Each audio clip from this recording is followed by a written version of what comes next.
Ashes, Chapter 13, Monday, August 27th to Monday, September 3rd, 1781. Ruth suffered another shaking fit shortly after Curzon left. When it was over, I looked up to see Aberdeen watching close. "Can you help me?" I asked. "She has to drink this tea to bring down the fever, and, well, the truth of the matter is that she's more fond of you than me." "You want me to try to rouse her?" Aberdeen asked. "Please." It took a long time, but Aberdeen, by teasing, shouting, telling jokes, and pinching Ruth's ears, was able to get her to come to the surface of awakeness long enough to take a few sips of willow tea. Then the fever pulled her back into a deep sleep. It was a small improvement, but 'twas an improvement all the same.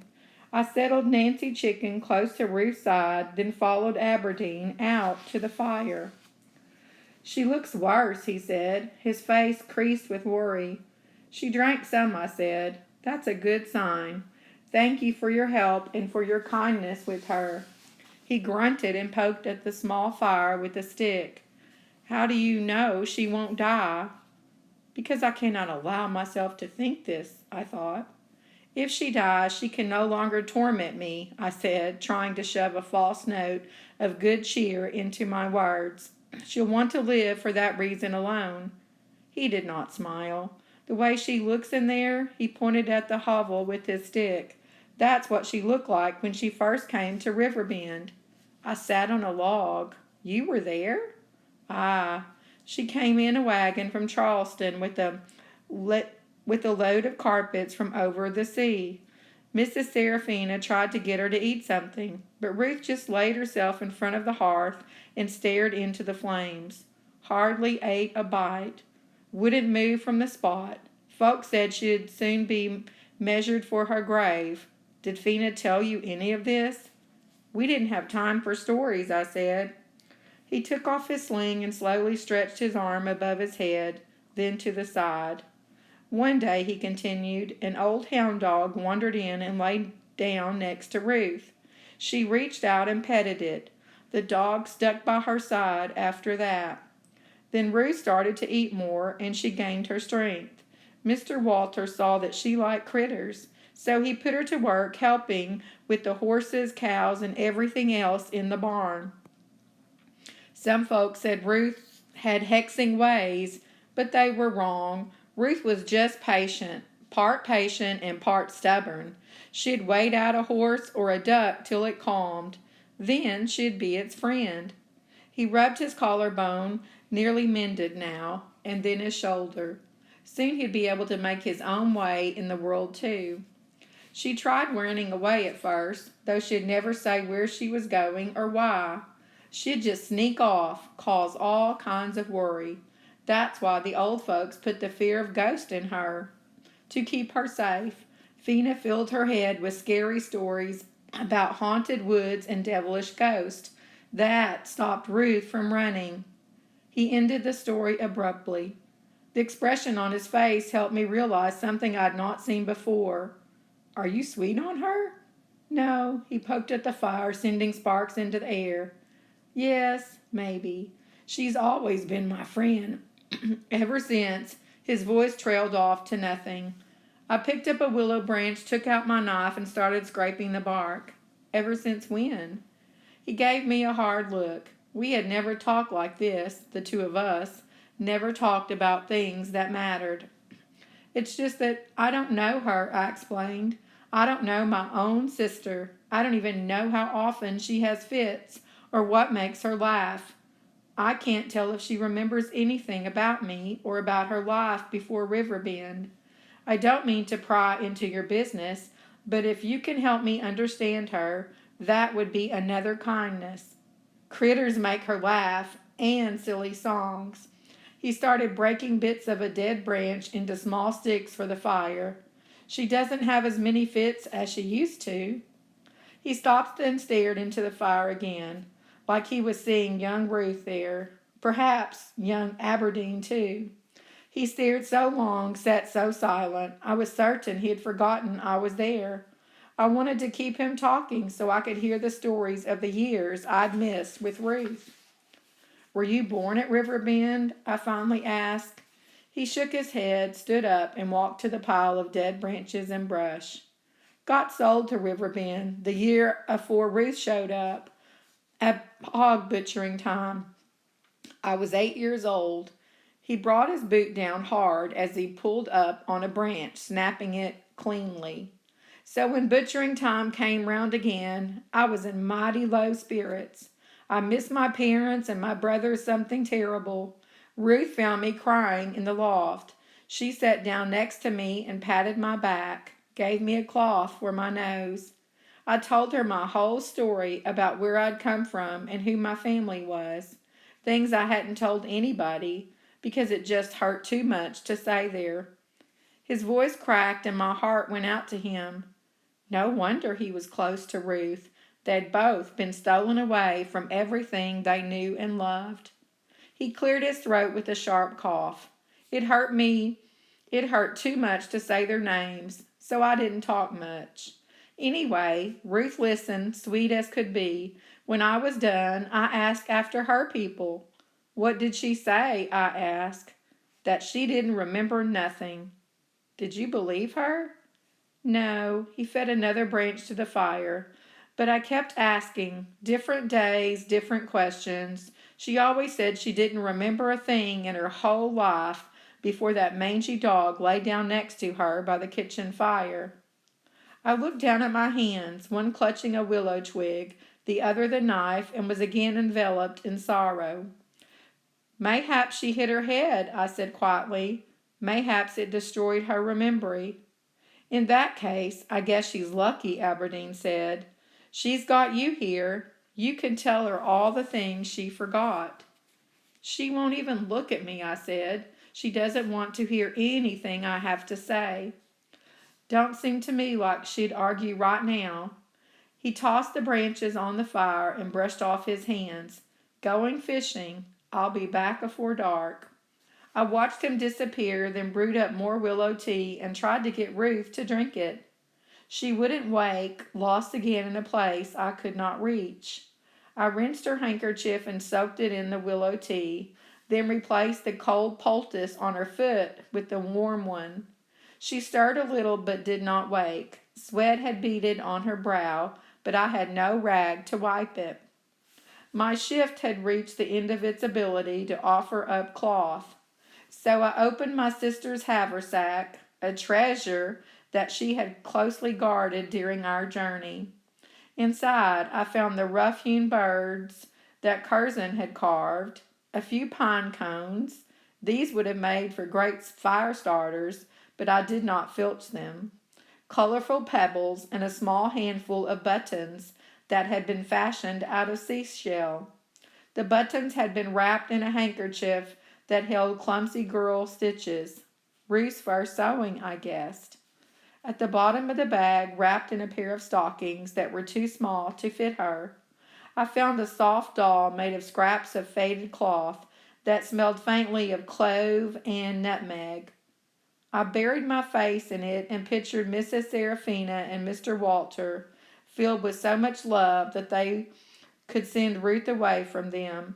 I tried to imagine what Aberdeen had described, the Ruth of 5 years earlier, weeks after she had been taken from me in New York. She had arrived at Riverbend in the hottest part of the summer. Her first friend had been a dog, her second a boy as scared and lonely as she. I repacked her haversack except for her half-embroidered kerchief, which I took outside to rinse in willow tea. When it had cooled, I took it into the hovel and sat next to Ruth's still form. I don't know if you can hear me, I said, and I feel like a right fool talking to you this way, but at least I know you can't cover your ears or storm away from me. I wiped the sweat from her brow. Let me tell you about the day you were born.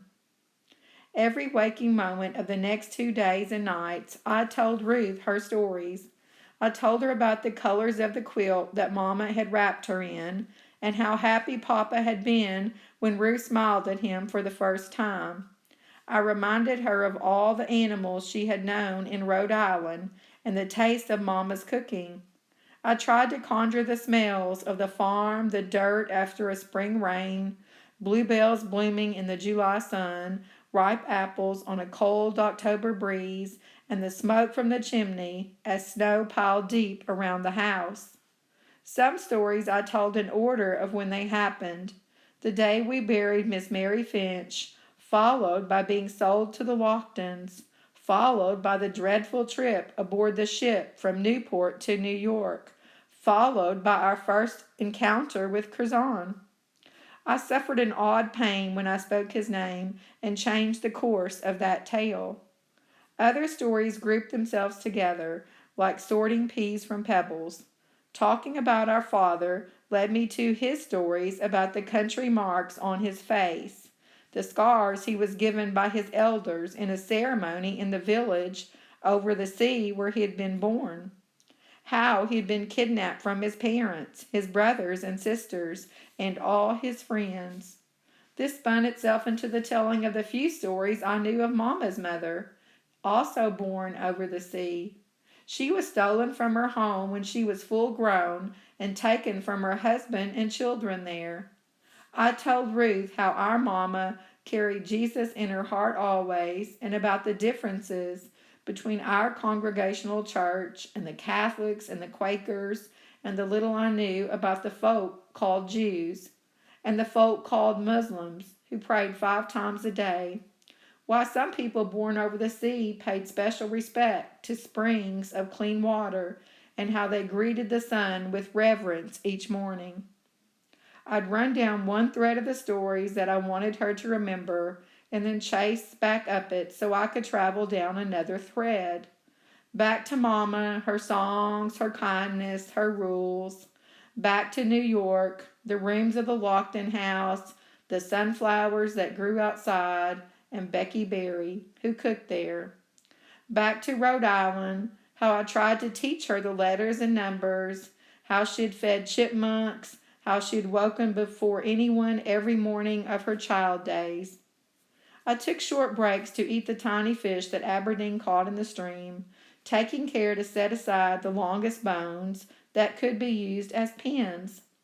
He sat and listened in as I told Ruth about snow, how it fell like frozen feathers from the sky, how it could be formed into balls and thrown at his sister, how icicles grew like frozen giants' teeth off the edge of the roof, and how everything melted into water and mud when spring took winter's place.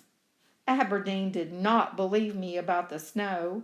He wanted me to tell every story I knew about the great ships that crowded the wharves of Newport and New York, how far they journeyed, and what it sounded like when the wind filled their sails and pulled them from the harbor toward the endless sea. So I told those stories too. He wanted to hear about England and Scotland, where there was a city named Aberdeen. Said he fancied a trip there one day. I talked until my voice was rough and raw, all the while keeping up a steady application of hot poultices on her dreadful cut, as well as a constant stream of prayer to God and supplication to the ghost of our mother. Late the second night, Ruth regained enough awareness to drink some tea and eat a few bites of egg. On the third morning, she awoke to drink a full pot of willow tea. That afternoon, I had to help her take care of a call of nature, which was a momentous, jolly occasion, for it meant that her insides were working proper. The next day, I noted a resolute change in her wound. The skin around it had cooled, and the swelling had much receded. She ate an entire egg as well as a handful of grapes. Best of all, she complained that the grapes were sour.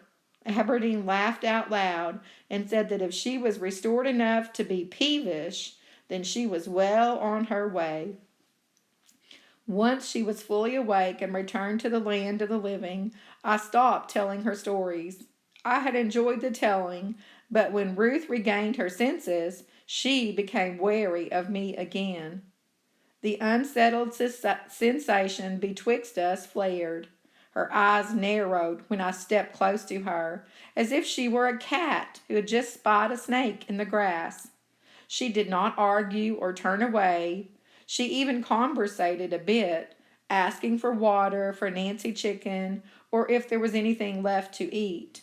That was an improvement, to be sure. But any hopes I had of my sister arising from her sick bed with newfound love for me were soon crushed. 4 days and nights had passed, and Curzon had not returned. I worried about his absence ceaselessly. Aberdeen shared a tiny bit of my concern, but he was younger and more inclined to hopeful thoughts. That night Nancy Chicken wandered off whilst we slept, and did not return. Ruth understood the meaning of this tragedy as well as we did. She lay on her back and cried quiet, with her hands covering her face. And then the 5th day passed, a day when Aberdeen and I ate nothing. The fish had vanished, we'd plundered all the grapevines we could find, and we had lost our source of eggs. Ruth could walk a bit, but only with one arm over Aberdeen and the other around me. I counted it as a victory that she was willing to lean on me without shrinking from my touch. But it would take weeks before she could walk for hours on end, and then only if we could find some food. Aberdeen and I did not talk about this. We did not discuss Curzon either, because to do that we'd have to entertain the notion that he had abandoned us, or he had been captured, and I could not decide which would be worse. And so the 6th day passed too. I awoke the morning of the 7th day to find Ruth staring at me, the tip of her nose almost touching mine. "I hear a donkey," she said. "Donkey?" I asked, startled by this strange declaration. "Are you certain?" She nodded. I cautiously peered outside. A thin finger of smoke rose from the ashes of the fire. Aberdeen was nowhere in sight. I held my breath, but heard only the wind in the trees and the burble of the stream. "There is no donkey," I told Ruth.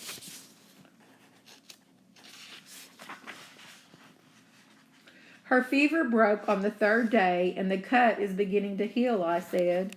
"Where did you..." Whoops.